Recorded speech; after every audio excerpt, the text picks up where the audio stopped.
Ya Pak. Nah, itu. Jadi ngomong anak sama Irfan tuh Pak Dena. Jadi yang pertama begitu, keinginan di dalam diri kamu harus kuat, terus kamu harus menyadari bahwa kamu itu sakit. Ya benar Pak. Anu paling sulit menyadari bahwa kita itu sakit, itu yang paling sulit. Kurangnya darinya Pak.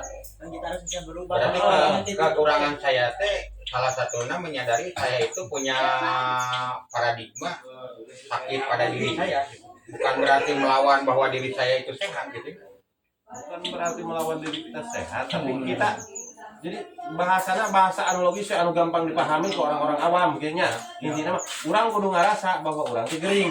Tah kumaha carana? Cager. Berarti urang pertama kan harus ada niat dulu. Pas urang gitu. Ada niat di dalam hati bahwa kita itu harus sembuh. Iya. Nah, Dan dibimbing. ketika kita ada niat dalam hati, di situ kita berusaha, Allah pasti memberikan jalan. Iya betul. Itu ibarat obat hanya membantu kita untuk membuat kita tidur dan membuat kita tenang, bukan menjadikan kita sembuh. Keinginan sih, keyakinan sih tetap keyakinannya. Kita harus yakin bahwa kita itu bisa seperti mereka. Ulang ngomong seumur hidup dah gitu. Kita mau ngomong seumur hidup aja deh ya. Itu mah kayak kita berputus asa. Iya. Khusus untuk orang-orang putus asa, tidak punya tujuan hidup. Kita itu ibaratnya mungkin kamu pernah sekolah, kamu harusnya punya tujuan hidup.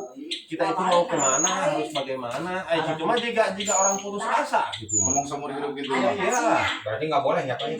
Ya minimal kita harus ada kemauan, ada keinginan untuk sembuh. Gitu. Jadi kalau kita ada keinginan, ada kemauan untuk sembuh, Tuhan pasti memberikan jalan. Iya. Panjul mama tina omongan ya Pak ya. Omongan orang halus-halus, tina orang. Nah, sama ya kan ya ibarat nama parah pemakai ibaratnya. Tapi dia bisa. Kenapa dia bisa? Karena dia bisa melawan, dia ada niatan untuk sembuh dan dia mengakui bahwa diri dia itu sakit. Memang kalau penyakit ini kan nggak bisa kita lihat dari fisik memang sakit. Dari watak, dari kelakuan sehari-hari. Tapi kan ini mah mental, tidak bisa dilihat di fisiknya luarnya. Berarti bukan maksudnya itu bukan berarti kita itu untuk melawan sebuah depresi itu kan Abi punya depresi ya, penyakit depresi, skizofrenia depresi. Sementara saya mengakui bahwa penyakit saya itu depresi gitu, gampang depresi karena tekanan mental gitu ya. Satu dari lingkungan masyarakat saya tertekan karena gara-gara saya benar mengakui lah nggak apa-apa gitu. Emang benar saya pernah BAB tapi jangan di depan Alfa, di belakang Alfa gitu ya, di WC umum. Cuman yang jadi masalah buat diri saya ya itu mungkin. Terus kedua mungkin pihak keluarga udah menyatakan bahwa saya adalah suka ribut. Kurang arek percaya ka jelema saurang apa percaya kan loba?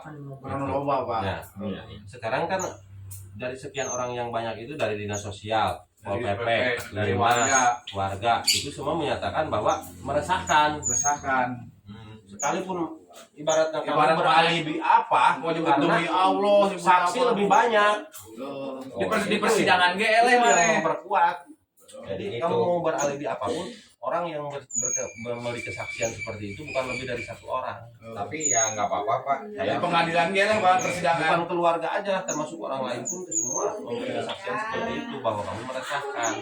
Ya saya mengakui keluarga kalau mengambillah tindakan seperti itu, langkah cepat untuk mengantisipasi keresahan masyarakat. Ya saya mengakui keresahan gitu ya, menimbulkan keresahan di warga khususnya Jongor Barat Ciparai. Saya satu minta maaf. Kedua mungkin model Wahyu kan mengakui bahwa dia itu sakit. Dia ada keinginan. Dia ada keinginan. Mental harus sembuh. Bisa kan? Alhamdulillah saya terima baik di Yayasan Pelita Jiwa Permata dan alhamdulillah saya dipulangkan dengan baik dari Yayasan Pelita Jiwa Permata dan orangnya baik-baik. Mana bisa berubah? Mana bisa ngelawan halusinasi kita? Kan ada halusinasinya bisikan. Ya, dengan cara dibimbing oleh Pak Irwi. Mana bisa? Sopan orang berusaha untuk bangkit, berusaha untuk sembuh. berarti bukan kita untuk menghindari jadi ini maaf nih Pak, saya maksud saya itu kan saya itu punya penyakit depresi nih. Saya klaim bahwa saya itu merasa diri saya sehat, bukan sebagai pendorong ya kayak gitu. Justru itu yang akan memperlambat kesembuhan itu karena kamu mengelak dari penyakit kamu. Oh iya tuh, maaf Pak, berarti selama saya itu mindset Mengelak, saya jadi itu mau tidak mau kamu tidak bisa gengsi, tidak bisa harus mengakui gitu ya. kamu tetap harus mengakui. Iya Seperti iya. Wahid contoh Wahid pun mengalami di sekolah dan Wahid dialihkan ke sini dari rumah sakit langsung ke sini dan Wahid menerimanya dengan baik dengan hati yang tenang. Contoh orang maling HP, Dengan yang mabet kaca. Caca orangnya. Kita mengakui ya sama jujur. Jujur.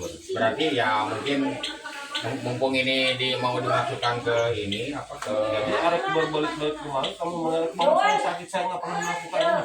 Tapi orang yang memberi kesaksian lebih banyak. iya iya. Tetap nggak bakal Ya udah kuat. Pak, nggak apa-apa Pak, saya mengakui aja. Gara-gara datang ke dia kurang ya Pak. Kurang bolak-balik 10 kali tanya ke dokter. Yang berobat kan ke desa. Karena ada keinginan kita ingin melepas Pasti ya. Dari tergantungan tramadol. ketergantungan itu teh. Padahal orang motor boganya Pak HP yang bisa mah kurang dijual Pak, tapi orang yang lepas yang cager.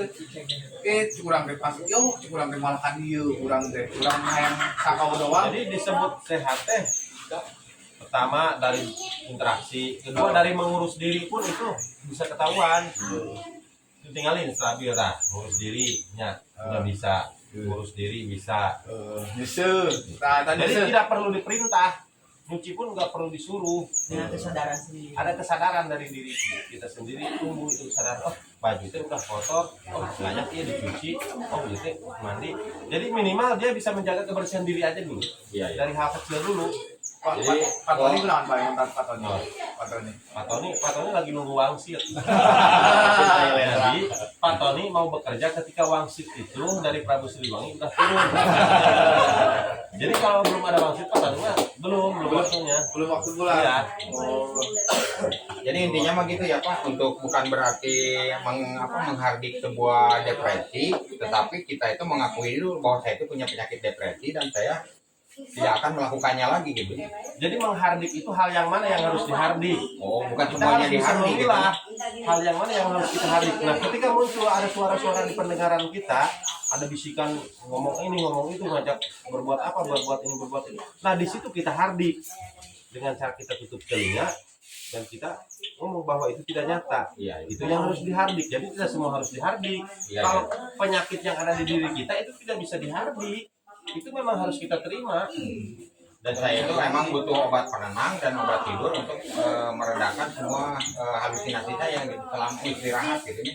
Jadi trik saya obat mah hanya sebatas membantu menenangkan dan membuat tidur. Keyakinan bakal sembuh. Keinginan dari diri kita harus kuat. Gimana bos? Iya, iya. Gimana bos? Ya, ngerti. Obat mah hanya membuat tidur. Intinya bisa ngurus diri. Maaf Jadi- dipotong ya Pak. Hah? Kita di sini semua sakit dan kita di sini berobat. Semoga kita baik sehat bersama-sama di Yayasan Pelita Jaya Permata Pelabuhan Ratu. Kita semangat untuk bangkit lawan penyakit kita masing-masing. Jadi ya Pak, emang maaf nih Pak, saya agak Kita berpikirnya begini, kita mau sampai kapan seperti ini? iya Benar Pak. Apa kita tidak ingin seperti mereka hidup normal, berumah tangga, punya anak? Benar Pak. Kita nggak ada kepikiran ke situ. Apa kita mau terus seperti ini? Gak mau lah Pak lah. Gak mau Pak. Apa pengen kayak yang di jalan-jalan, rambutnya gimbal begitu? Ya, Sok, nggak mau pikir. lah. Untung keluarga masih peduli, namun keluarga yang tidak peduli, mungkin ada seperti yang di jalan, rambut gimbal, pakaian acak-acakan. Justru kalian harusnya bersyukur sama keluarga. Masukin ke sini. Heeh. Kalau mau dimasukin ke yayasan, mungkin kalian jalan-jalan di pinggir jalan, karena bawaannya bisa, nggak bakal betah di rumah. Mau dia kasih Devi kata, kamu dari nanti dia bakal jadi cuma gelombaran ya? Pasti, iya. Pasti itu akan lebih parah. Mungkin akan Gelo lagi deh pasti Devi deh. Iya dah. Kayak yang di jalannya. Iya dah. Kita tutup Nah, iya. itu kan dari depresi, beda, bukan narkoba. Narkoba ya Pak. Kalau penyalahguna mah enggak seperti itu. Kayak benar baik ya Pak ya. Cuman gelisah, tidak bisa diem. Tapi alhamdulillah Pak enak tenang Pak. Terus kadang badan pegel, Tetangga selagi Pak, ya Pak. yang biasa paling pertama pegel di kaki. Nah, itu saya pertama Pak, pertama Nah, datang. segini. Nah, sini Pak benar Pak. Saya Berarti kan bener abi Pak gitu wae Pak pegal nakal Narkoba. narkoba, tak kamari orang gitu Pak. Bisa. Kabur lah. Panas, sawana pengen Nah. mandi terus. Nah, orang kamari gitu Pak. Ngomong sama orang pun males. Bener tak kamari Nah, orang. keren gitu Pak nya. Males. Jadi ngomong sama orang tuh malas, kita ngobrol ketemu sama orang tuh malas. Kita lebih baik sendiri. Sendiri betul Pak. Sendiri. Papa apalnya? Kafe. Kan kita juga ibaratnya pernah mengalami hal-hal seperti itu. Oh, Muda. pernah Saya memakai. juga pernah muda. Ya, saya pernah mengalami hal-hal seperti itu. Saya pernah muda. Makanya saya ibaratnya mendorong kalian untuk seperti itu karena saya pernah mengalami. Mungkin saya nggak sampai seperti kalian. Makanya saya tahu pemakai narkoba itu seperti apa, depresi seperti apa. Berarti abi ge pemicunya tadinya emang dari narkoba. Iya. Narkoba dulu. Kita di sini ada hikmahnya Pak ya. Iya dong. Kamu bisa kenal sama Mang Windy.